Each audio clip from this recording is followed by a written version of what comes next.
All right. Okay. You want me to stop sharing again? What?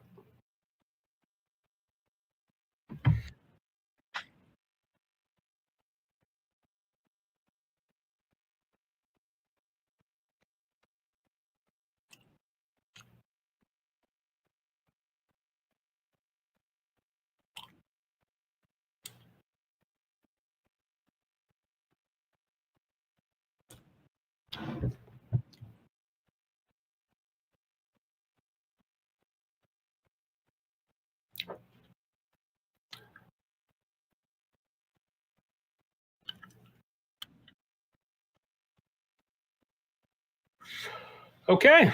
All right. Welcome to the June 2020 meeting of the Barnard Astronomical Society. I'm Patrick Sick, the president of the club, and let's see who we have online tonight. We've got myself. I think it's it's Richard, and Steven, right? Bobby Thompson. Yeah, that's me, Richard. Guest, which I think is maybe Ralph. Yes. Dustin. Let's see. Jim Amos, David Frost, Ned Smith, and I believe his wife is with them as well, and Matt Harbison. So we've got 1, 2, and Bobby Thompson, I already said. 2, 6, 7, 8, 9. 9 people today.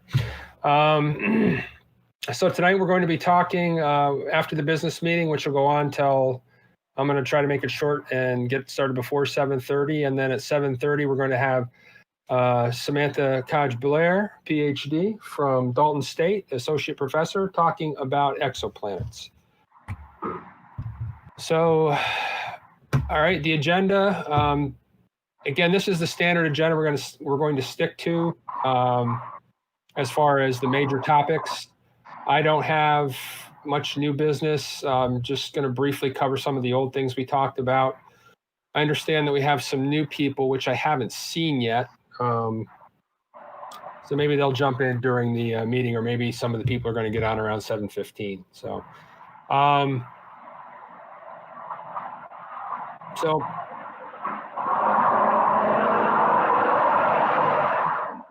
okay. We'll go through the minutes, and then I'd like to get reports from the committee chairs, talk about unfinished business, any new business that we have, a couple of topics, some correspondence correspondence through the group webmail that I'd like to make people aware of, and then we can open the floor up for any member statements, and then we'll adjourn the business meeting and go into the presentation. So the minutes from the May meeting. Again, we discussed moving the elections to September due to the coronavirus. Changes to the Constitution, which we have posted in this month's newsletter. So we'll have them in the newsletter for several months, and then we'll take the vote on this to make the changes. If I have posted the changes to Group IO in the announcements group, so take a look at it. If you have any comments about the language or anything you'd like to see added, please put the comment in so we can address it now and have the revisions in place for the vote that will take place in, I believe, August. So, I think Matt shared an idea about creating all sky camera. We talked about, let's see, discuss future club options for basically things that go on with the budget, which are in there as well. I've posted that spreadsheet that I had as a new topic, and I've stickied it to the top of the announcements group so we can go in and start getting suggestions on budget planning. So again, if you have any ideas, go into that sticky and add your comments in there about what things you believe should be in the budget and what things you don't believe should be in the budget.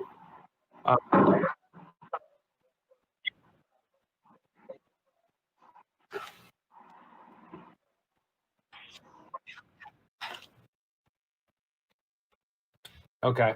So these are the minutes from last meeting. I'd like to open the floor for a motion to approve the minutes from last meeting. Patrick, we can't. We don't have enough, We don't have quorum. which You is gotta have what? 10. You gotta have 10 unless somebody else has come on. I see 10 up at the top. 1, 2, 3, 4, 5, 6, 7. We have more than 10, I see Ralph. 11. I see 11. Okay, a 11 minute right ago now. we counted 9, so I was just I can't see everybody, so I was just checking. So I see 11 in the group right now. You're gold. Okay. So can I have a motion to approve the minutes? Can I have a second? Second. All right. All those in favor? Aye. Aye. Anybody opposed? Okay, the motion's approved. All right. The financial report, is Janet on? I think I just saw Janet join.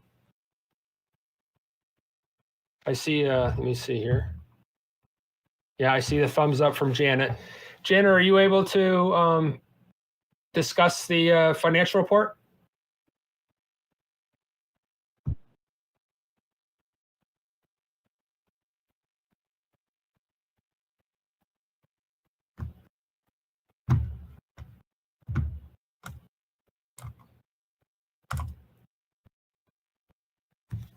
Okay. Well, we had $181.02 credits, I believe all coming from renewals and new memberships, and $79.99 in debits. Maybe Janet, if you could just type in chat what the debit was.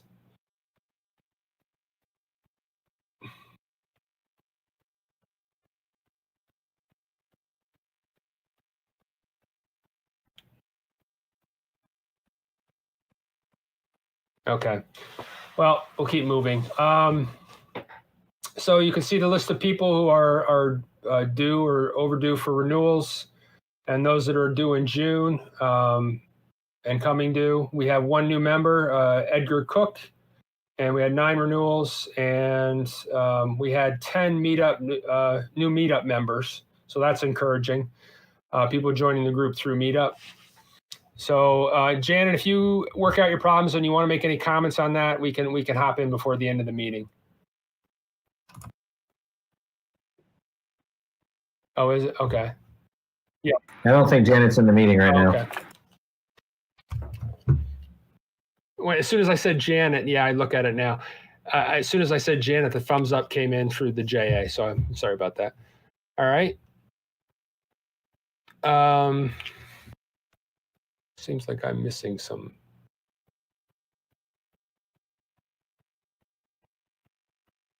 All right. I don't know why this is doing this.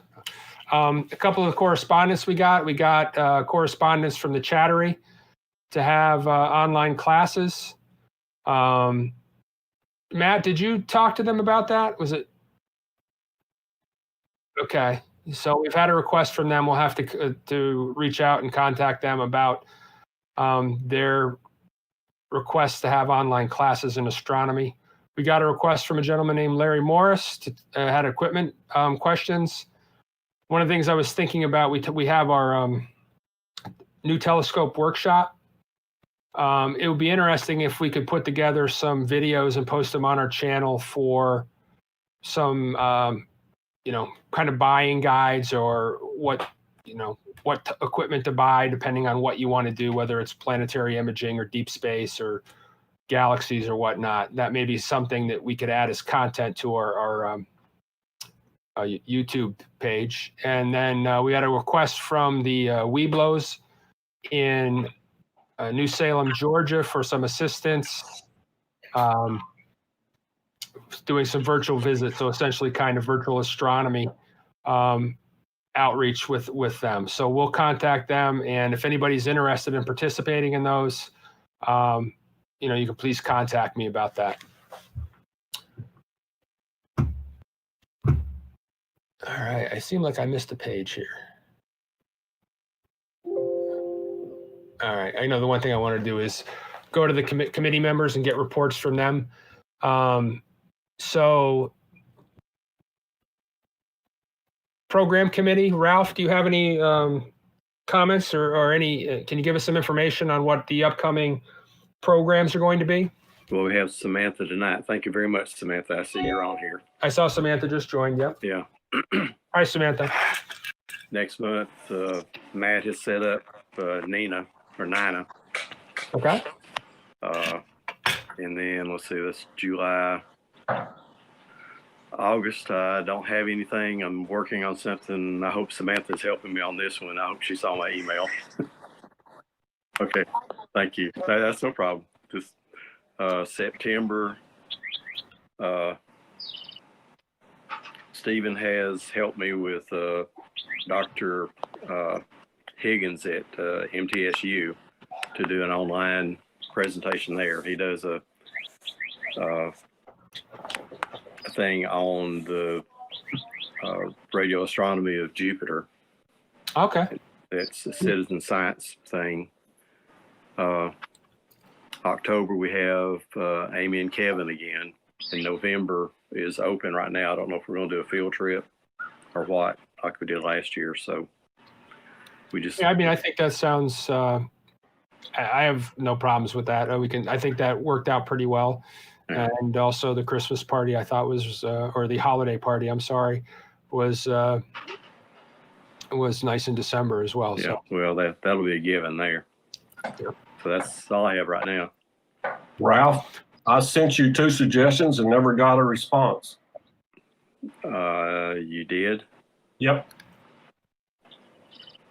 How did you send them to me? Because Email. I haven't seen anything. Sent email. Which one, Bobby? I have a new email and an old email. And the old email we're not checking anymore. Mine is the EPB. Did you send it to AT&T? Double check my email address on your computer and make sure it's the EPB. Okay, that may be what the problem is. It's the same thing. It's just EPBFI.com now instead of AT&T. Okay. Yeah, I have 2 ladies that, matter of fact, one of them has already agreed she can do a program. She does tutorials on astrophotography. She helped me out with Pix Insight. Yeah, Amy, I've seen some of her videos. Yeah, Astro Amy. All right. Can we take that? Any other discussions can we take that offline and talk about that so we can move on? Go ahead.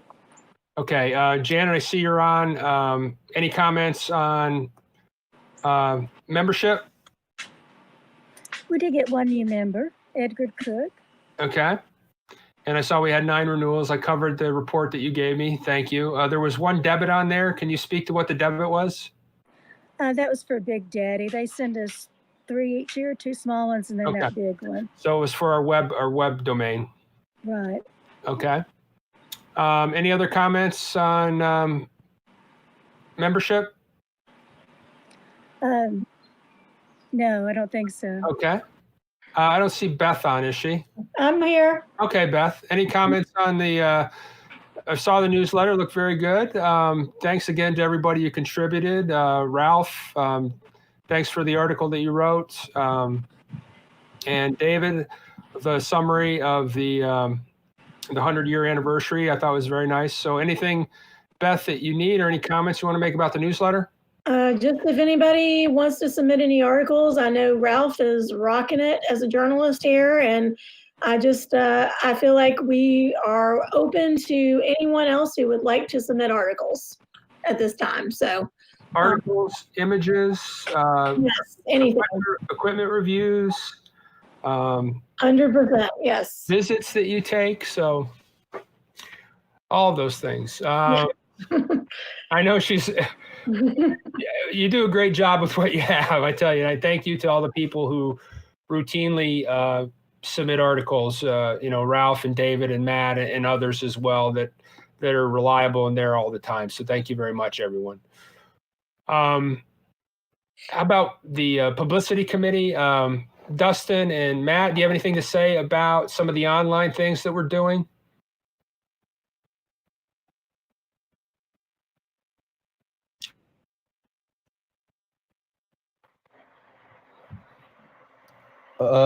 No, I mean, just Matt is, we're really getting into new territory with Matt's live streaming of solar and the nighttime astronomy that he was doing. That's got us up. I think we're around 3,100 followers now on our Facebook page. So that, along with your idea, I think would be a great follow-up to where we actually start doing a little, like, producing some videos for training and reviews and things like that. I think that would really help. So we're still growing pretty. I mean, there's several new followers a day to our Facebook page, so we're doing pretty well. Yeah, and I think something, if we could help people who want to do a format for equipment review, help them set up kind of how to put it together and some editing, maybe a program, something like that. And also maybe something on XSplit as well, and some of the things that we can get some of the other members who have the resources but maybe don't know how to use the software. Yeah, you guys have been in my shoes where I'm at right now, where you just soak up all the tutorial videos that you can find on whatever you're working on. So Exactly. I think between the knowledge base that we've got here, we can do just as good, if not better, than anything that's out there right now. So I think it would be a whole new avenue for us to pursue as a society. Yeah, and I mean, a lot of those people work by themselves. If we work as a group and share our experiences, we can really put some good stuff out there, I think. Yeah, I completely agree. Matt, do you have anything you want to say?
Yep. Okay. Yeah, great. Matt, I'll reach out to you to do some of that online stuff. I know you're carrying the burden on that, so I'll reach out to you.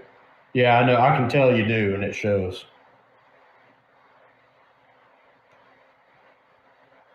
Okay. Yeah, I'll reach out to you. Okay. Just unfinished business as a reminder. We've posted these things. There are conversations in the announcements group on the group IO for the budget draft, dues, constitution revisions, and there's some other communications on remote outreach. The other thing I wanted to bring up is I've started a new group, a subgroup on the 100-year planning. So I know a lot of people have been in there offering ideas. David Frost has really kind of been the point of the spear for that. So David, do you have anything you would like to say about the 100-year planning subgroup? Just that list that we compiled last week, Matt was kind of driving there, really. I kind of took that down as we went along, and we had all those ideas that we discussed. So it kind of gives us a good basis to go from and start from and refer back to. But I would refer everybody back to that, and that gives us a place to work from. So if you have ideas for activities for the 100-year anniversary, which is coming up in 2023, I believe it's October, November is the actual time frame, but we'd like to have a build up to that throughout the year of 2023, having various events. Post your ideas, and if you can get any information about what it would take in resources as far as people and money, that would be great too, because having an idea is one thing, but we have to really, to bring these things to fruition, we have to get the details. and plan for how we're going to raise the money or have the people available. So give some thoughts to that as well. If you know the details, please post your ideas. But if you have also some other insight about what it's going to take to bring those ideas to fruition, that would be great as well. Okay.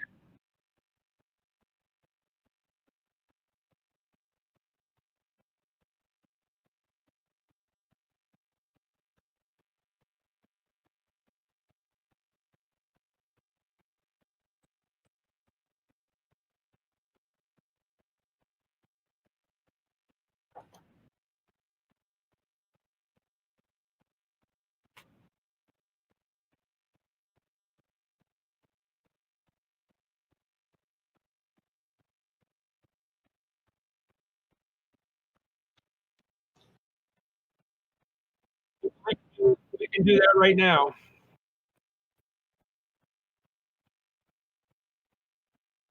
I'd be happy to help. I'd like to have a motion to, we don't need to even have I can just say we're going to create a committee. We don't need to have a motion for it. So we are creating the 100-year planning committee. Okay. And Matt, I'd be happy to help you.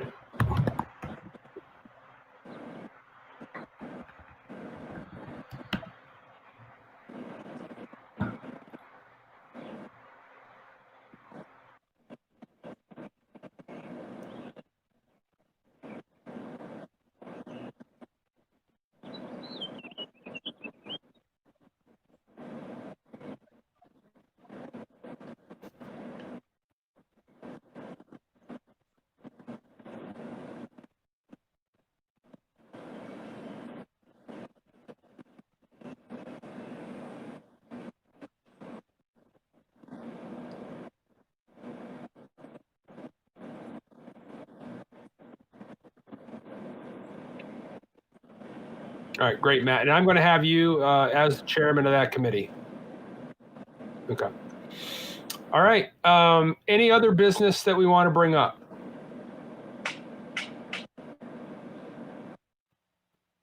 Okay. So now we're going to move on to go to the order. So any member statements or comments from the club membership?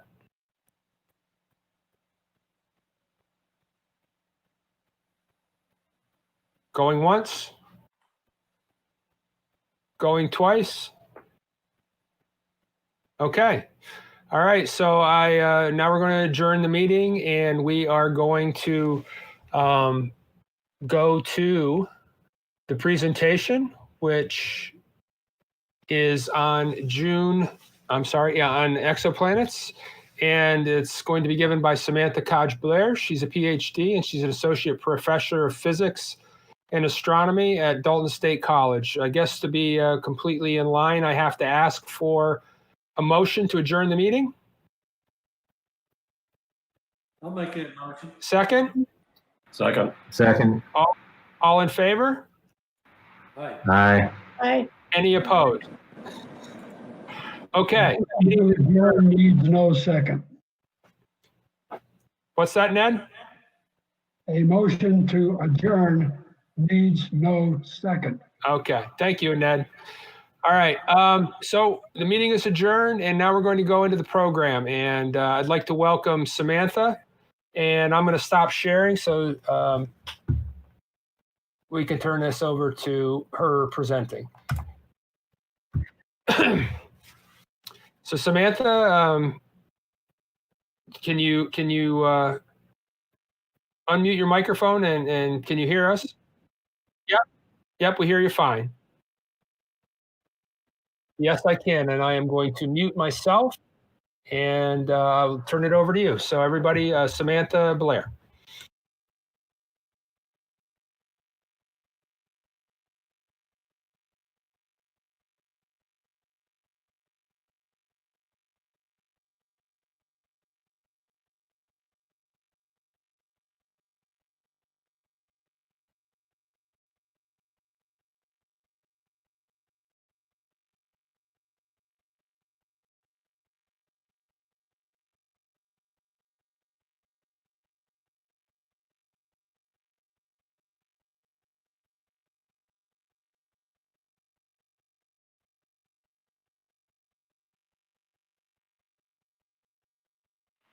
Can everybody see it? Matt, can you? Okay, okay. So the things I'm going to talk about, what is a planet, and then what is an extrasolar planet, how we detect them, how many we've found, and the discoveries that we've made with a couple of the orbiting spacecraft that we have out there. So the first thing is, what's a planet? You know, we have lots of bodies in our solar system. Our solar system doesn't just consist of these circular bodies that orbit the sun. We have asteroids, we have comets, we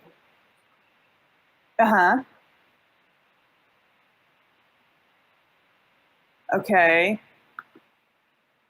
So.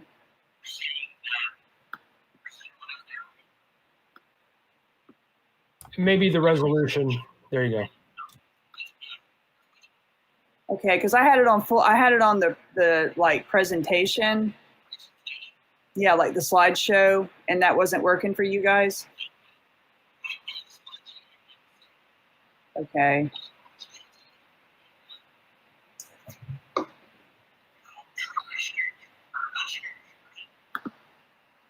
Okay. Okay. Let's see.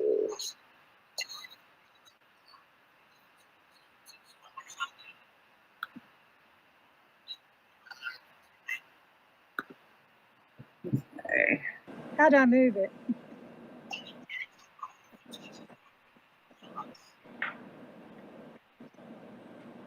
There. I just turned it backwards. The camera icon on the bottom, click it until it turns red, and that means that your camera's shut off. No, you're switching cameras. At the bottom of the whereby page, you'll have the camera, the mic, the share, chat. If you click on the camera icon, it should shut off the camera. Okay. Yes, Zoom out.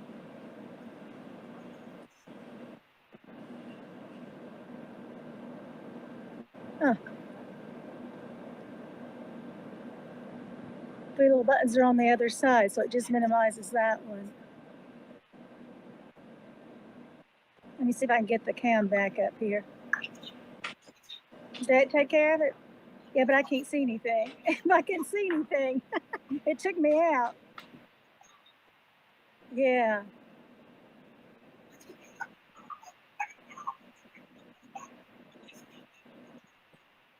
Okay, so you want me to go to full screen?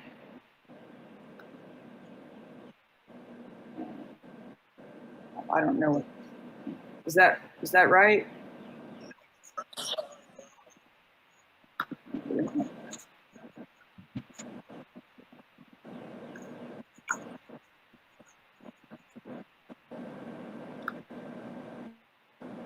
So you can see this. Okay. All right. Well, I'll just keep it in this form then, instead of doing, because if I do this, hold on, you can't see this. Is that correct? Okay. All right. All right. That's bizarre. Okay. But you can see this. Okay. Okay. So what I was saying was there are lots of bodies in our solar system: asteroids, comets, trans-Neptunian objects, meteoroids, which are smaller bits of debris, and we do have planets. And some of these other objects have been called planets at some time or another. We've called Ceres, which is an asteroid, we've called it a planet at some time. I mean, but we've had to come to some terms with what we define a planet to be, all right? So which are planets of all these? Well, there are three criteria that were established by the International Astronomical Union, all right? They must orbit a star. They must be large enough to have formed a sphere gravitationally. They must be large enough to have, you know, pulled all the material into the form of a sphere. And they must have cleared their orbit of like-sized bodies. So we know that they're asteroids, Trojan asteroids, which are in the orbital path of Jupiter, which, you know, keep their distance from Jupiter, but they're much, much, much smaller than Jupiter. So Jupiter has indeed cleared its orbit, and we know that. All right, so in our solar system, we have 8 planets, all right? We have Mercury, Venus, Earth, Mars, Jupiter, Saturn, and Uranus and Neptune, sorry. Our 9th planet, Pluto, was demoted in 2006 to a dwarf or minor planet by the IAU. Now, I was teaching back then, I was teaching astronomy. I was a grad student, and I was teaching astronomy at what was Georgia Perimeter College in Lawrenceville at the time. And it was very confusing, okay, to teach astronomy at that time because everything still said Pluto was a planet. And you're trying to explain the fact that Pluto was no longer a planet. And people weren't happy, all right? People weren't happy at all. And I don't blame them because I myself wasn't happy until I realized a few things, which we're going to talk about here in a second, all right? Now, size doesn't matter. Protests for Pluto, people were really upset. There were physical protests, peaceful. There was no looting or anything that went on that I knew of, but there were peaceful protests for Pluto regaining its planetary status. We even had people that wanted to fight planetary discrimination. Pluto, there will always be room for you in my solar system. Okay, so we had some, you know, emotional unrest as a result of Pluto being demoted. Okay, now, here's Pluto, and here's a number of other objects that are out there, all right, at about the distance of Pluto. Okay, so, all right, we have Pluto with all of its moons. We have Eris. We have Haumea with its strange shape, and it actually has a ring around it. We have Makemake, and we have several others, okay? They're all similar to Pluto in a number of ways, all right? So what have we come up with? Well, we've come up with the fact that Pluto is not a planet, all right?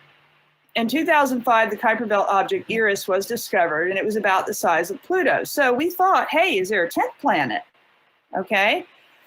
But then they just started to discover others, Haumea, Makemake, all these others. And it's like, well, is there an 11th, a 12th? And then we keep adding more. We're going to have 20, 30, 40, 50, 100 planets in our solar system. And I guarantee you the kids are not going to want to memorize that. We have a hard enough time getting them to do the 8, all right, even in college. So let's not try to add any more in for them to have to think or know about any more planets in our solar system, okay? And so they came up with the new designation of a dwarf planet or a minor planet. In this case, these guys do not have to clear their orbit in order to be called a dwarf or a minor planet, all right? So that was developed in response to the discovery of all these big and beautiful objects that they found out there. Sometimes they're called Plutinos because they're at the distance of Pluto, the same orbital period, etc., as Pluto. And so it's a whole class of objects out there, and there are just tons of them. All right, so that's why Pluto was demoted, okay? Now, we have our 8 planets in our solar system, and so far we've only seen 2 kinds, all right? We have the 2 kinds of planets that we have that we're familiar with. We have our terrestrial planets. We're very familiar with those because we happen to live on one. And then the Jovian planets or the gas giants, okay?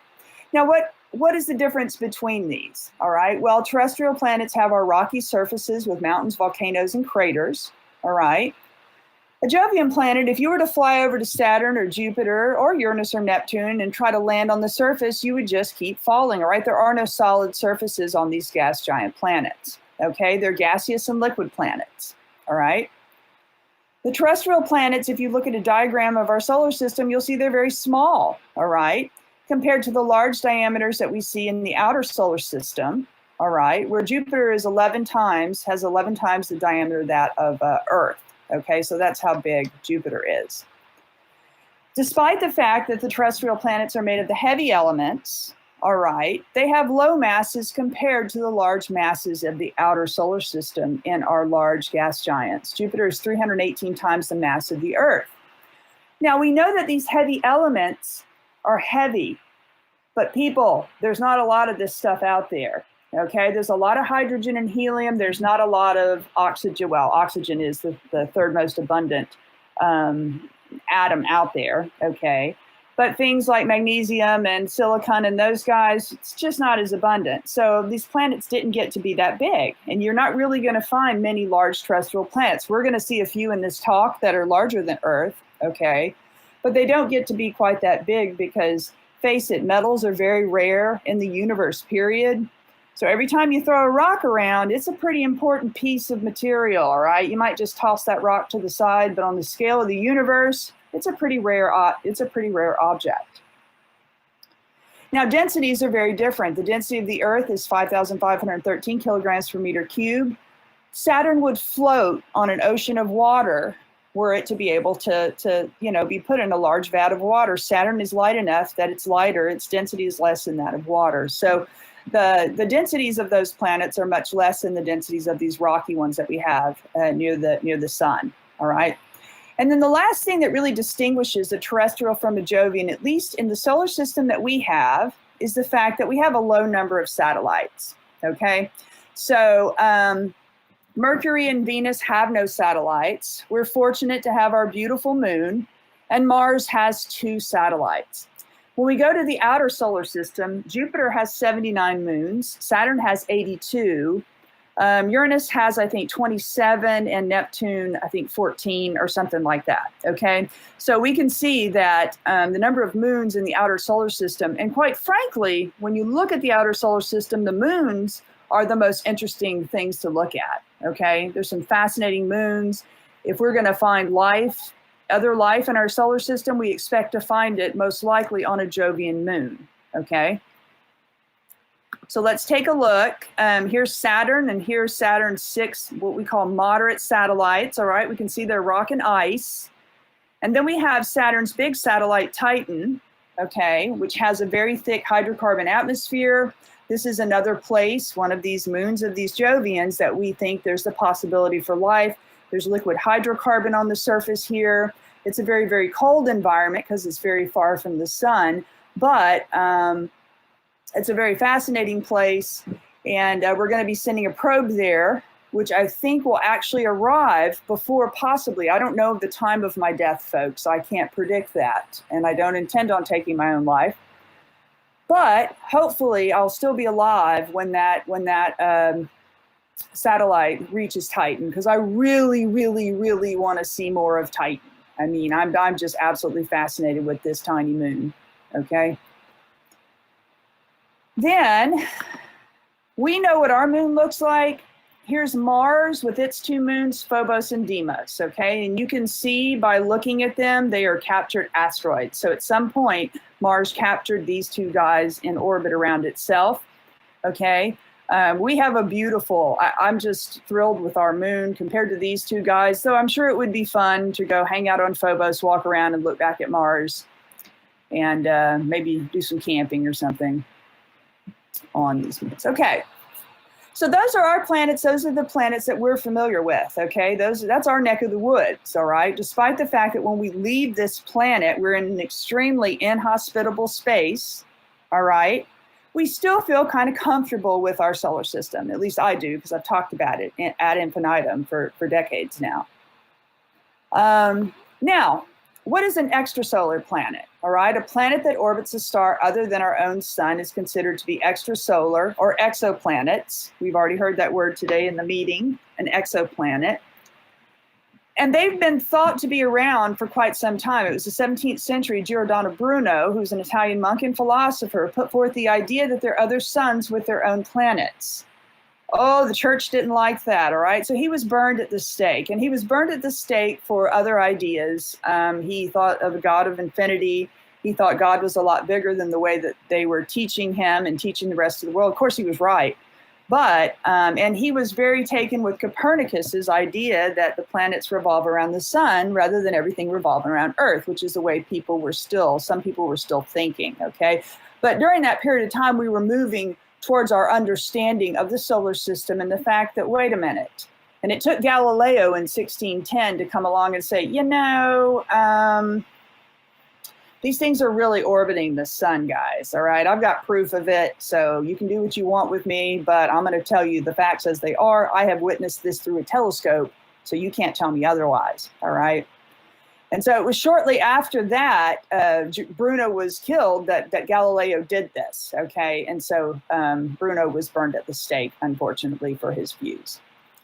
Now, that was in the 17th century, all right? It wasn't until 1992, folks, that the first confirmation of the discovery of an exoplanet was made. And there were a few planets orbiting a pulsar, all right? They were looking at pulsar readings, and it was at Arecibo. They were looking at pulsar readings, and they noticed that there was other blips going on that they didn't understand, okay? And then they discovered that they must be planets that were orbiting the pulsar. That's an interesting story in itself if you want to go look that up, you know, the first discovery of an extrasolar planet. And I think I've got something about that in here. And in 1995 was when we finally confirmed a planet around a main sequence star. I'm sorry, I have a dog here. Actually, I have 6 dogs, 4 in the house. So if you hear whining, forgive me. I have a little whiner who wants her food, which is she's not going to be fed for another hour and 20 minutes. Okay, so a main sequence star is like our star. That's a star that's still converting hydrogen to helium in its core, okay? And so that's why we were looking for planets around main sequence stars like our own, okay? Because we're trying to find planets that might harbor life, okay? So why is it that it took so long for us to identify an extrasolar planet? Detecting small dim objects around a bright star is very, very difficult, okay? We neither had the knowledge nor the technology before the 20th century to be able to do that, okay? So there was no way we could look out and determine that we didn't have the spectrographs, we didn't have the technology we needed to be able, or the resolution to be able to look out there and detect anything other than stars themselves, all right? And we could detect some binary systems, but planets are much smaller. And so we needed the technology to be able to make these detections, okay? And so how do we detect these? All right, now I'm going to talk about 3 different methods. There are obviously more methods than the 3 I'm going to talk about. And I'm going to talk about the second most, the method that's discovered the second most number of extrasolar planets, all right? And these are indirect methods that we're going to talk about. And the first one I'm going to talk about is the radial velocity method, all right? So this is the second most successful method of detecting exoplanets, all right? So this is based on the idea that 2 bodies are going to orbit a center of mass, okay? So I don't have a pointer, I guess. You can't see me pointing. I'm so used to teaching online now that I have a little hand that I can move around on my screen so the students can see what I'm pointing at. But this was actually a video, and I just took a snapshot of it. And so we have we have one body in the center, which would be our star, and we have another body out to the side, which would be our planet. And the X indicates where the center of mass is, okay? So let's say we were looking at our sun. Somebody was looking back at our sun. If there were only the Earth orbiting the sun, all right, that center of mass is getting close to the center of the sun, all right? And so we might experience, or somebody looking back at the sun might experience something called a wobble, all right? Now with Jupiter is so massive that that X is almost out to the edge of the sun, all right? So both of those objects are going to orbit around that center of mass. And so if you look back at our sun, you're going to see our sun wobble as a result of the pull of Jupiter on it, okay? And not to mention the other planets, but Jupiter is 2.5 times more massive than all the planets put together. So Jupiter is the one doing the primary pulling on our sun. Okay, and so it's gonna wobble around that point, the red X, which can be noticed, all right, by looking at spectra. Okay, and so when a planet orbits a star, they both orbit the center of mass. The tugs on the star, this tugs on the star and causes it to move in a circular fashion, and this can be detected using Doppler shifts. Okay, so we have a star and planet orbiting their common center of mass, okay, and we can see the spectra back behind the little orbits that we see up front, where we have the star is red, the center of mass is the gray point, and blue is the planet. Okay, we see the little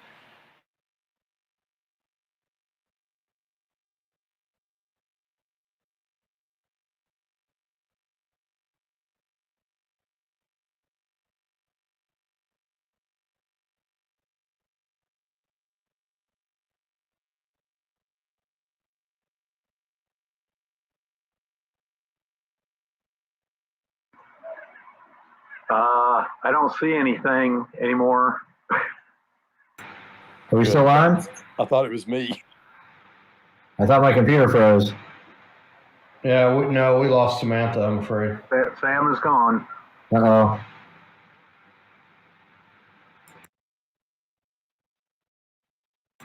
We give it a minute, maybe she'll come right back.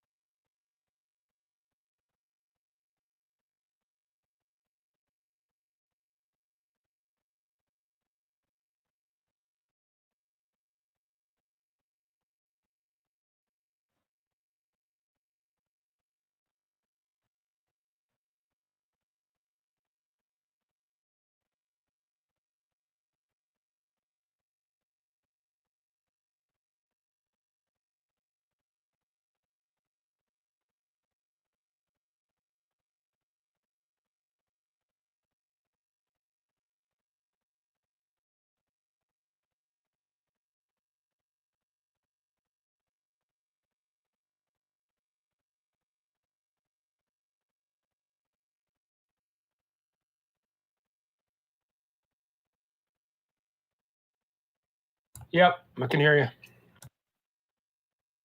Yeah. Yes. Yes.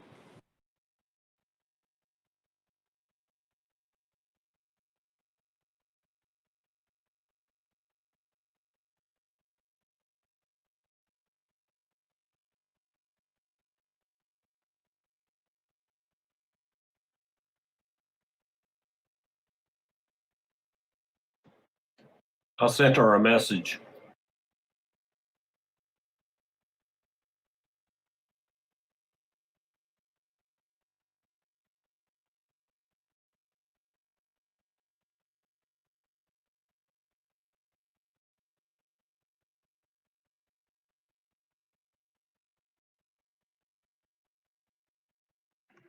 The dog that was hungry disconnected her computer.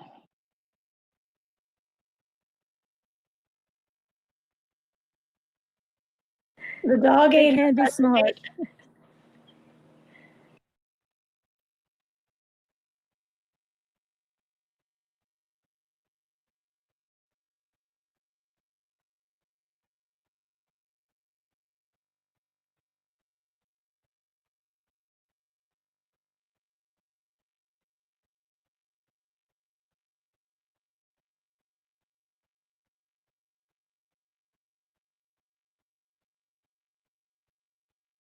That's our radial velocity method.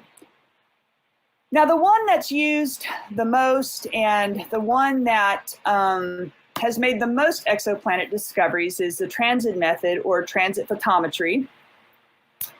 And when a planet passes between a star and the Earth from anywhere, doesn't matter what part of the universe, what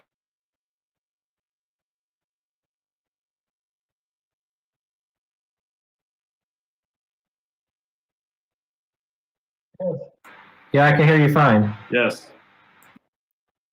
I don't think so.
So did she pop back on for a second?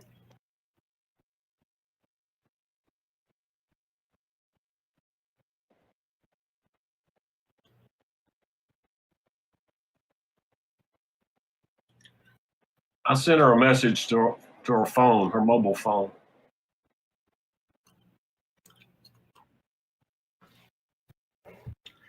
Well, I'll put this out there until she comes back. If anybody's interested, I think I mentioned this. If you have the great courses through Amazon Prime, they have a complete 24 episode course on exosolar planets, which is very interesting. So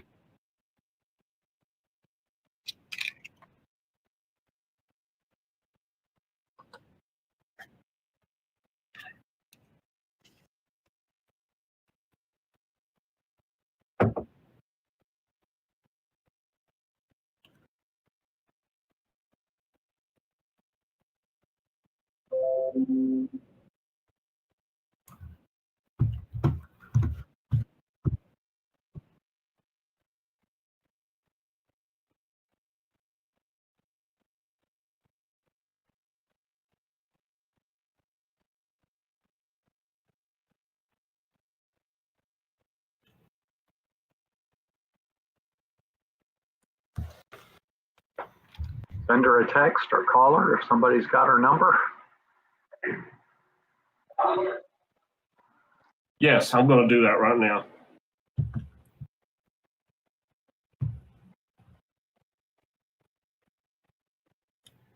if we can't get a hold of her, would you like me to play a program on exoplanets?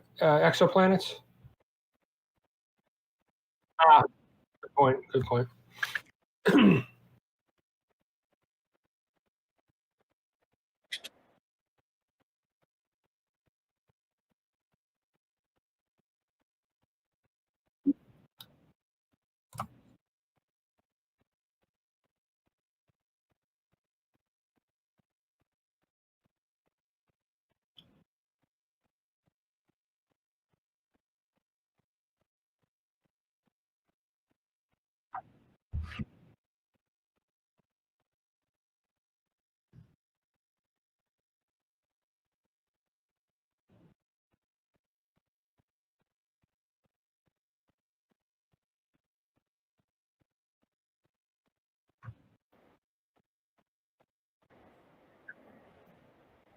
May I interrupt?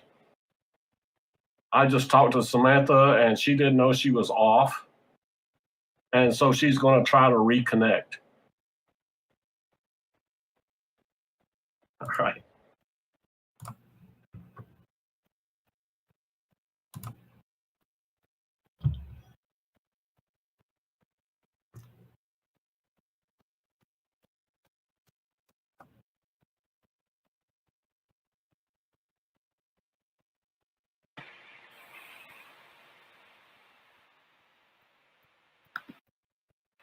Can you guys hear me?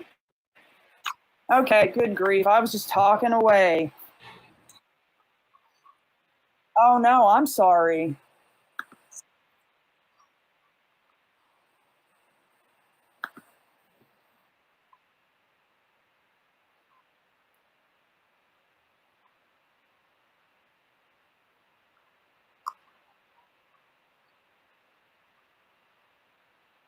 So you want me to stop sharing and then share?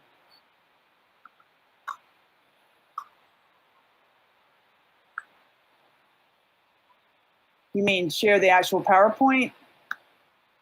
That's what I just did. Okay.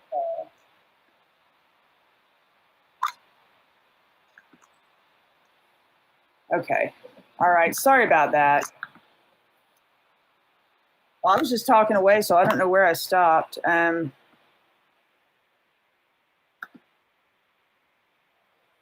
you hear about the problems with the radial velocity method? Okay, so with the radial velocity method, all right, you can only get the lower mass limit, all right, the planet. So some planets may actually be low mass stars, all right? And part of that is, if you catch an edge on, that's great because you're going to be able to see the motion back and forth of the star. But if you catch it at an angle, right, you're going to have an angular effect. And then if you're looking straight down on it, you're not going to see that motion whatsoever, okay? This method is only going to detect the big daddies, all right, the ones that are going to cause the wobble, all right? And that, that's a function of the fact that, like I said, Jupiter and the center of mass of Jupiter and the sun system is about at the edge of the sun, all right? So a big planet like Jupiter is going to cause a nice big wobble. If you have a planet that's smaller, you're not going to get that, so it's going to be that much harder to detect, okay? So we like to see a nice shift in the spectrum because it's really hard to detect these tiny shifts. Hey, these tiny shifts in the spectra, okay? And finally, stars are very active, all right? Our sun is not so active. We don't have these. Of course, we have solar max and we have tons of sunspots, but nothing like some of the other stars out there that will have huge areas of sunspots. So they have regions that are red and cooler or blue and warmer. So if we're looking at that star, we might think we're seeing this radial velocity type signal that you would expect from a tug of a planet on the star or a binary partner, but we're really just seeing activity on the surface of that star. Okay, so those are some of the drawbacks. Now, the transit method. Okay, now this method is the one that has the most exoplanet discoveries. All right, transit method or transit photometry. And when a planet passes between a star and the Earth, anywhere, not just our solar system, but in any other solar system as well, that's called a transit. And so the light from the star dims, which can be detected in a light curve, okay? So here we have our planet, coming around the star. Star's going, oh, what are you? Hey, here you are, you're right in front of me. And as the star is right in front, as the planet is right in front of the star, we're gonna see that the brightness of the star is gonna dim, okay? It's blocking some of the light. So you can detect something with radial velocity, get a lower mass limit, repeated observations with stuff like transit photometry, knowing the size of the star, because we can determine the diameter of the star. You do a couple of observations of this, you can figure out the diameter of the star, all right. With mass determined from radial velocity, the density of that planet can be determined to some, fraction or to some relative error. And then you can say, okay, this is a terrestrial type planet, or this is a Jovian type planet. And then there's some that are in between that we'll talk about, okay? And so it's a pretty straightforward method, all right? We have the planet moving across the star. The brightness comes along, it dips as soon as the planet gets in front of the star because it's gonna block some of the light, all right? So that's how transit photometry works. All right, some of the drawbacks of this method, all right, is that we have to see the system edge on once again to witness the transit. If we're looking down, we're not going to see unless it has some strange orbit, some highly eccentric orbit or something, or a highly tilted orbit. But unless we're looking edge on, we're not going to see the transit. Another issue is the time it takes for the planet to get around the sun, if it's a really, really long orbital period, or if the transit itself doesn't last very long, all right, then we're going to need to witness multiple events. And if it does take a really long time for the planet to orbit the star, then we may not be able to do that, all right? So we're going to be looking for short period planets with this method, which is a bias, all right? It's going to only allow us to find certain kinds of planets. And also we get false positives for mistaking small stars for large planets, okay? So the candidates must be verified by a second method. And that's the way it is for anything. You don't want to make a discovery, you do one experiment, you publish the results, and then somebody comes behind you and does it again and finds out that what you did is wrong and they repeat it again and it's wrong, then you got to retract your results, all right? So you definitely want to make sure you verified that what you have is indeed a planet and not a star. Okay, now the most fascinating way, of course, is to put eyeballs on another planet around another star. And I remember the first time I did it, and there are many moments in my life that I'll recall as being just like one of those moments where you're just blown away, all right? One of them was seeing this. One of them was when MIT came down to Chile to Atacama, a large millimeter array to talk about some preliminary results they had about a disk around a black hole and being able to see that for the first time. That kind of blew my mind. You know, as a kid, we didn't even, you guys know, black holes weren't even real at that time, you know? So some of these things in astronomy and the solar system formation, there was an image out of the ALMA also that showed the lanes forming around the protostar in the center. Beautiful image, and things that you only teach and couldn't show until recently. So our technology is getting really, really good. We're getting really great resolution out of the instruments that we have out there. So this is the most difficult way to do it, all right? The Planetary Society likens it to fireflies next to spotlights, all right? You're trying to find this tiny pinpoint of light next to this huge bright point of light, and you're trying to do it in a spectrum that we're going to be able to see, in a part of the electromagnetic spectrum that we're going to be able to see. All right, so Matt, I sent you that link to that video. And so what we're going to see here is the first directly imaged exoplanets from HR 8799. They're going to be 4 super Jupiters. Do I need to stop sharing? Okay.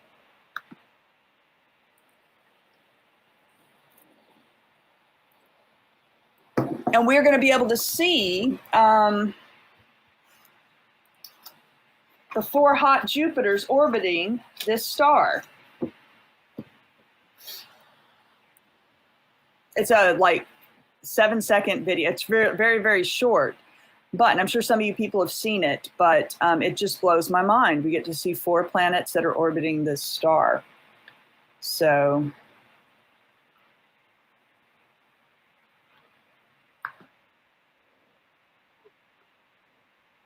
let's see, where am I?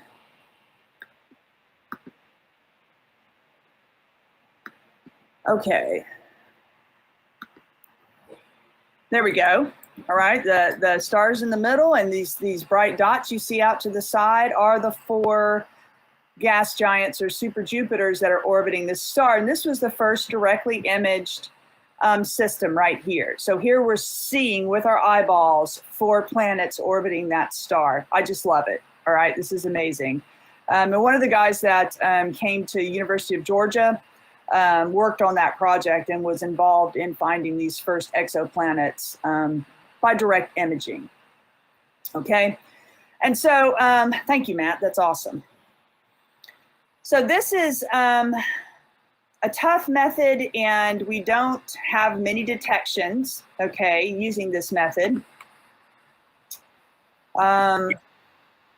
Okay.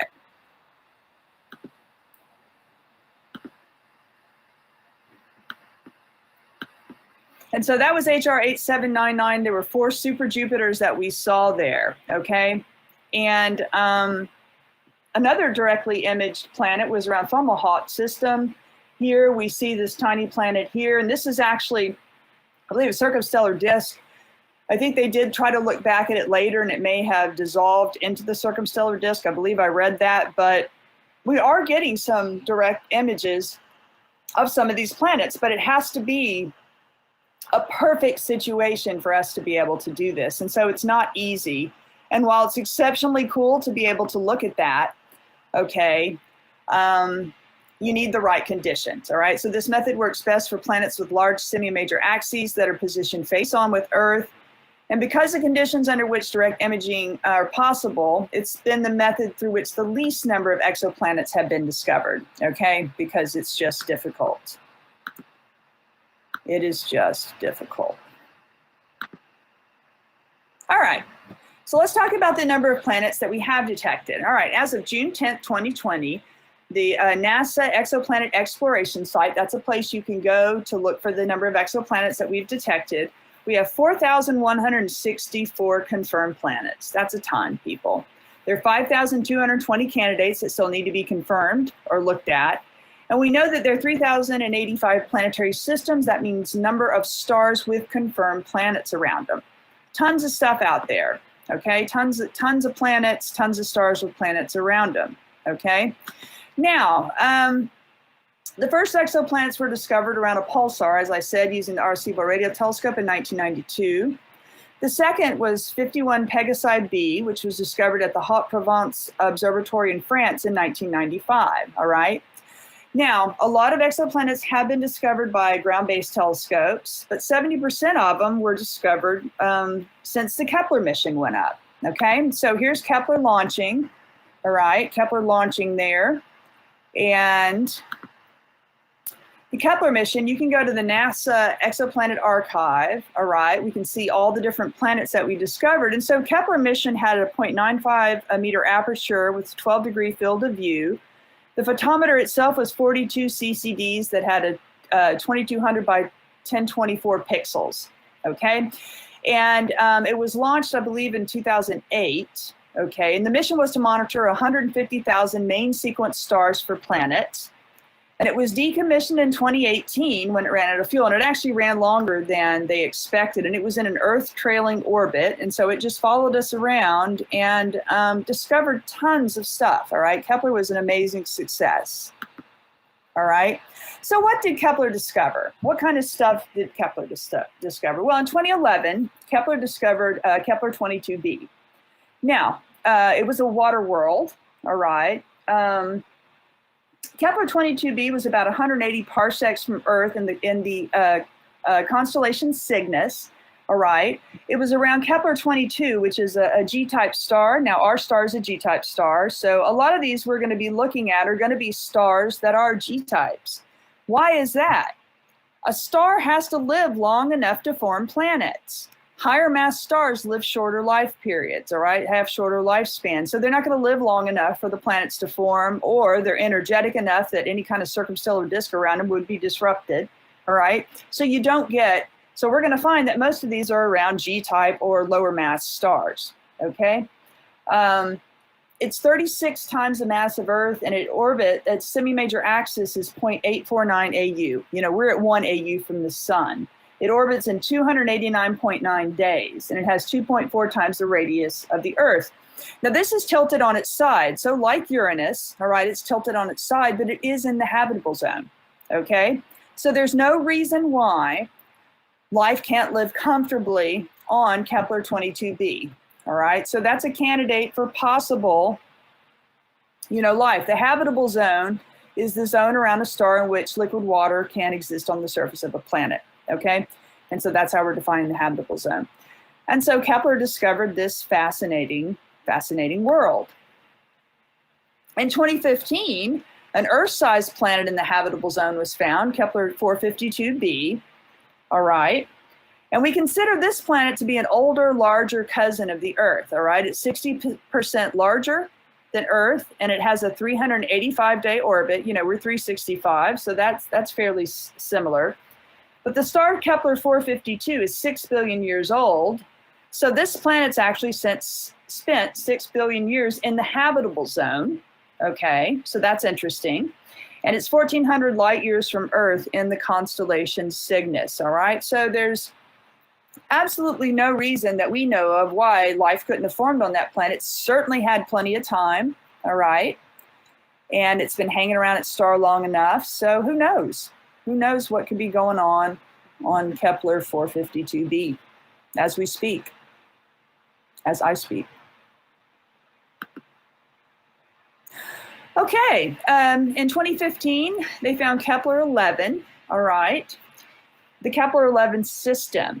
Okay, so in this picture, we see the Kepler 11 system and we see the orbit of Venus. Look how tight this system is around its star, all right? It's a G6 star, it's a sunlight star. So that's like all of our planets being crunched in towards our star and orbiting, all right? It's 2150 light years away in the constellation of Cygnus, all right? It's the most compact and flattest system we've found so far, okay? All the masses range from Earth mass to Neptune mass, okay? And all of the estimated densities of these planets are lower than that of Earth, okay? So some may have an Earth-like composition, all right?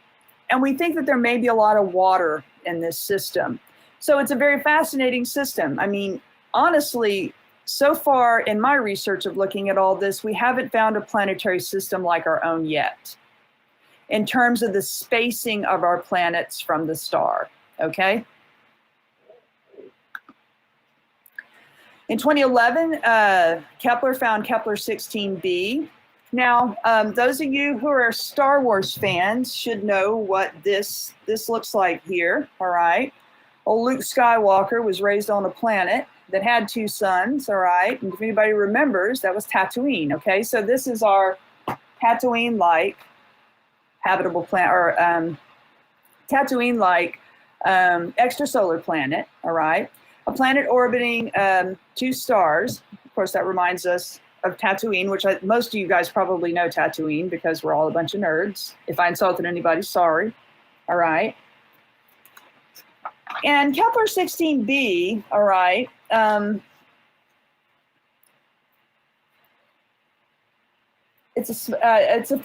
there's fairly small stars. One of them is 69% the mass of the sun and the other's 20%, okay?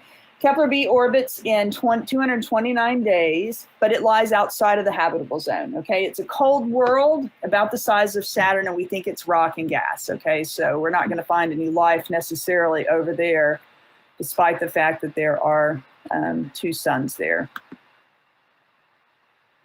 In 2015, Kepler 444 was discovered. It's an ancient terrestrial system of 5 planets. It's 2.5 times older than our own solar system. Okay, so the system was formed when the Milky Way galaxy was only 2 billion years old, all right? And we're 13.7 billion years old, all right? So this was formed fairly early on.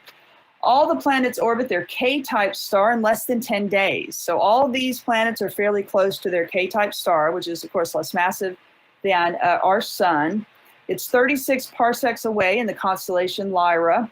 And it's interesting because it's a fairly metal-poor system. So we think that the star itself was from one of the old population stars in the thick galactic disk, okay? So interesting system because it's so ancient. Now in 2012, Kepler 36a and b were discovered, all right? And they're 2 very different planets that are orbiting very close to one another, okay? It's 536 parsecs away, also in the constellation Cygnus. And the star itself, Kepler 36, is a G-type subgiant, all right?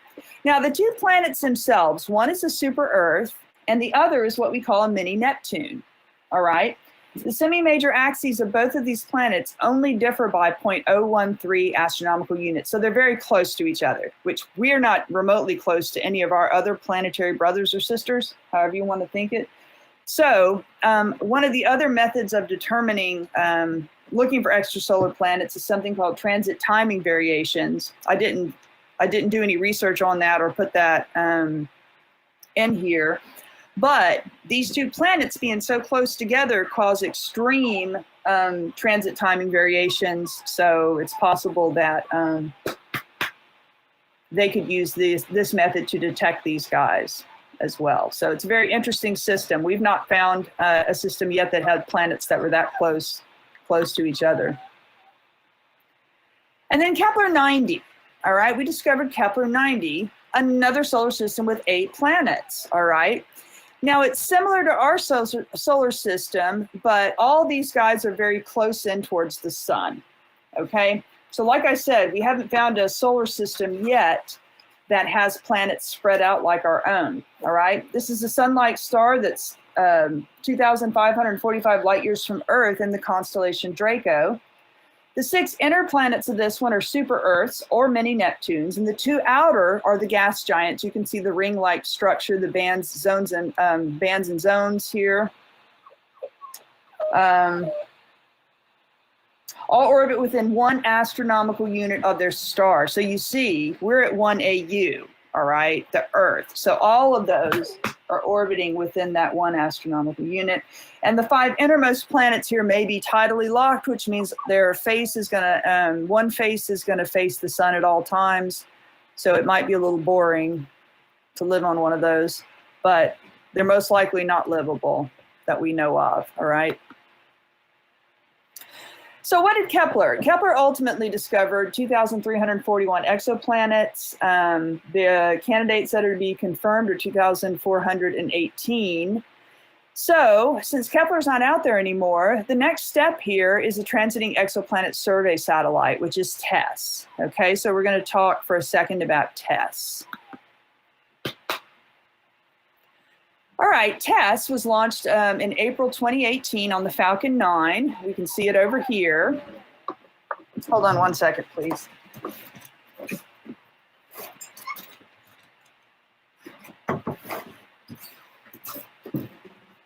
And it also uses the transit method, and it's going to look at 200,000 stars within 200 light years. All right, so it's going to cover a sky area 400 times larger than Kepler. And it has 4 wide field cameras that are 24 by 96 degrees. So that's the field of view they're ultimately going to get. Now, what is TESS going to discover? Well, it'll discover Neptunian worlds, like this example picture we have here. Of course, it's going to find our terrestrial planets and our Jovian planets, gas giants. But we think, all right, it's also going to find things like our super Earths, all right? Planets that are more massive than Earth, but lighter than gas giants. So they're kind of somewhere in between. And we don't have any of these types of planets in our own solar system, okay?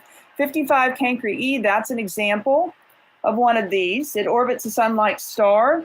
It's 8.63 Earth masses and 2 times the diameter of Earth, all right? And we're not really sure the composition of this. If anybody's kept up with this star planet, you'll know that they don't really know the composition. They called it the diamond planet for a while because they thought it might be a carbon, possibly even a carbon-oxygen planet, have a lot of carbon and oxygen in its composition. But then later they thought, well, maybe it could be more like a gas giant, all right? They thought it had a longer orbital period, but now they think that it has an orbital period of about 18 hours. So this thing is fairly close to its star. It has a surface temperature of 4,900 degrees Fahrenheit. Not a very pleasant place. Let's not go there anytime soon. But these are some of the types of planets that TESS should be able to discover, all right? Planets around dwarf stars, all right? TRAPPIST-1, star discovered in 1999, and the first 3 planets by 2016 by the Transiting Planets and Planetesimal Small Telescope in Chile, okay? And so TRAPPIST-1 system is here. It's a little ultra cool red dwarf star. It's 39.6 light years from the sun. It's in the constellation Aquarius. 3 of these planets are within the habitable zone, okay? And so if you look at this picture, you'll see the little blue area in our inner solar system. All of these planets are within that orbit. That's crazy. Of course, this is a tiny star, and if you look up on the diagram above that, it says TRAPPIST-1 system. You can see where our sun has the outline, and that star is that much tinier. So that's one reason why those guys are so much closer, okay? And then we can see Jupiter and its major moons, all right, here as a kind of a comparison up at the top. Now, the E planet seems to be an optimum candidate for where it's located, possibly for life. I think it's an Earth-like, possibly an ocean world, okay? And the temperatures that vary across these planets go from minus 154 up to 134 degrees Fahrenheit. So we have a fairly large temperature range in there, but some of them are hospitable enough for carbon-based life as we understand it to form. So who knows? There may be something going on over there in TRAPPIST. And then finally, these hot Jupiters, all right, the large Jupiter-like planets orbiting super close to their stars, okay? And so hot Jupiters are just going to be found no matter what you're looking at, all right? And of course, they're the ones that are pulling the most on their stars. They're the ones that are the biggest and the brightest. So it's sort of like the selection effect. If you were walking through the airport and the LA Lakers and you were from another planet, you might think that all humans were very tall and very athletic, okay? That's just the selection effect. You're walking amongst the LA Lakers, but we know that's not the case. I'm certainly not tall, nor am I athletic anymore. The older I get, the less athletic I get. So that's a sad consequence of working too much and laziness. So anyway, so we do find a ton of these these hot Jupiters. Now, what has TESS discovered so far? All right, well, it discovered the first Earth-sized planet in a star's habitable zone. And that's a zone where liquid water can exist in a planet's surface. It's 100 light years away in the constellation Dorado. TESS also saw a black hole disrupting and consuming a star. All right, the disruption event was called Assassin 19BT, and the event occurred 375 million light years away in the constellation Volans. I believe that's a southern constellation. All right, and it actually witnessed the entire disruption of the star. All right, where the star came towards it, it became elongated, it wrapped around, part of the gas went spewing out into the rest of the universe, and the rest of it got tidally disrupted around this black hole. So TESS did get a chance to see that. It actually saw it before a lot of the supernova searching telescopes had a chance to see it.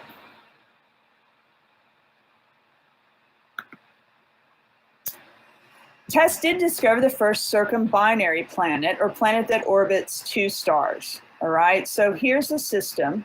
Here are the two stars, and this planet actually orbits the outside of all of these. So you don't have a planet orbiting a star and there's another star here. This planet actually goes, I'm sitting here with my cursor drawing on the screen, you guys can't see it. So it actually orbits the entire system here, okay? It's TOI 1338b. It's the first time we've seen that. We don't think it's necessarily habitable, okay? And let's see.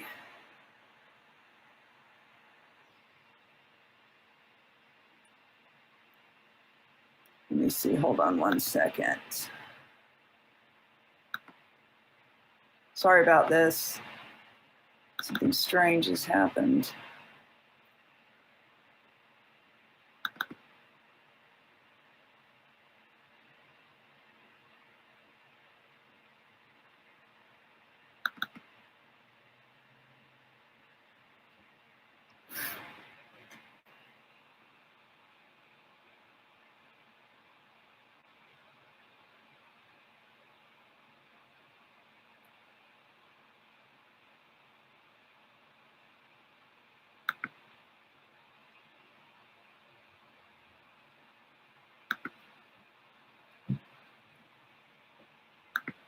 I'm sorry, somehow my presentation got messed up and I'm not finding.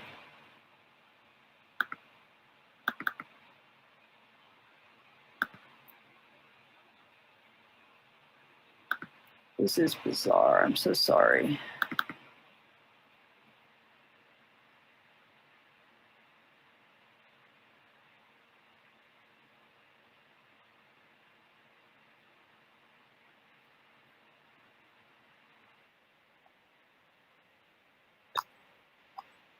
Oh, okay, okay.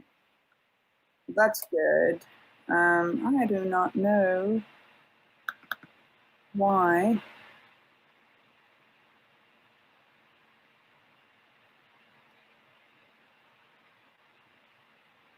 Somehow my other version didn't get saved, so I'm gonna have to, that's bizarre. Anyway.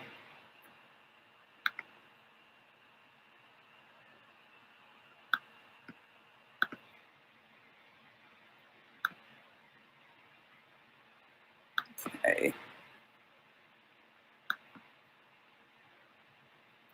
Okay. And TESS discovered the smallest planet yet, sized between Mars and Earth, all right, L9859b. And so here's Mars, here's that planet, Earth, and then some of the other planets that are around L9859, the star, okay? So TESS is finding a ton of planets. TESS itself is on an extended mission now as of 2020. I think it's July of 2020. TESS is going to be on an extended mission where it's going to be able to do science. So you can put in a proposal for anything you want to, do observationally, and Tess will be able to do some observations for you. So it's going to become a science instrument now that it's done a lot of its survey work. Now, I had some more slides prepared, but for some reason they didn't end up saving. I'm not sure what's happened. My computer's also on its last leg, so I'm going to have to make a new purchase. But Macs are kind of expensive, so I haven't done it yet. The next step is the James Webb Space Telescope's going up. It has a 6.5 meter mirror. I think there are, 18 pieces that are folded for the mirror that's going to unfold when they launch it in 2021. All right, so that was originally supposed to launch earlier, and now I think it may have even been 2018. But now the James Webb Space Telescope is going to be launched in 2021. And that instrument is going to be incredible. We're going to be able to see just so much. So anything we haven't verified, I'm sure James Webb is going to take a look at once it gets up there. We're going to be able to image galaxies at the edge of the universe, as far as I understand it, with the James Webb Telescope. I know they have some other projects in Europe for exoplanets that they're working on, some other satellites. There may be a mission up there right now. I think it's COROT that's doing both astroseismology type work and some transit work with extrasolar planets as well. So there's a ton of work going on. If you're interested in extrasolar planets, I know that we as, our observatory, which finally we've gotten our camera back, it had gotten blown out in our power surge. So we've gotten our camera back and we still have a declination switch that needs to be replaced. But other than that, our observatory is almost back up and running. And so we can run exoplanet searches with our telescope as well, doing the light curve type stuff. And I wanted to set up a lab where we could at least do light curve for a binary star, but also maybe do some exoplanet searches just for the fun of it, so you guys could do exoplanet searches with what you guys have as well. My thank you slide is not here, so I'm not going to move on to any more slides because for some reason my presentation got truncated. Sure.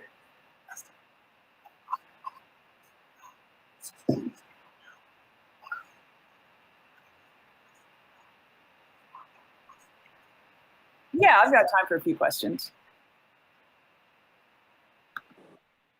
This was pretty basic, so. Well, I learned something about the solar system, about the heavy metals and in the inner planets, but nothing, going out to the gas planets. Yeah. And of course, for our type of life, we need some heavy elements in our bodies to live.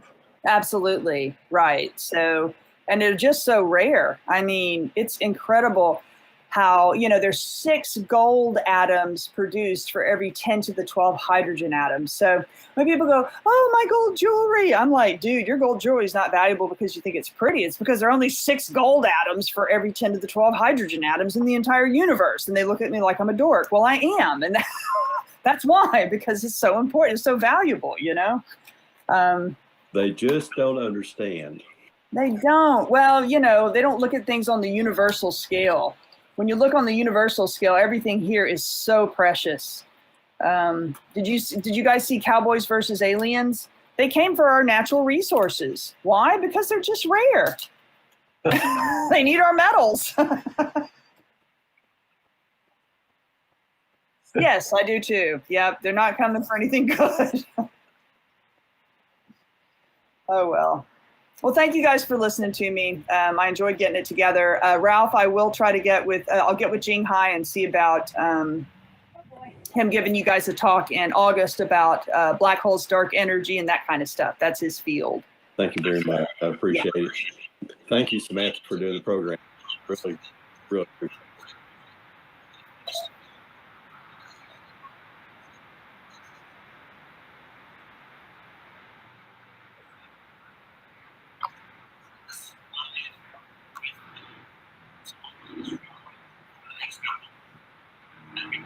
Thanks, Matt.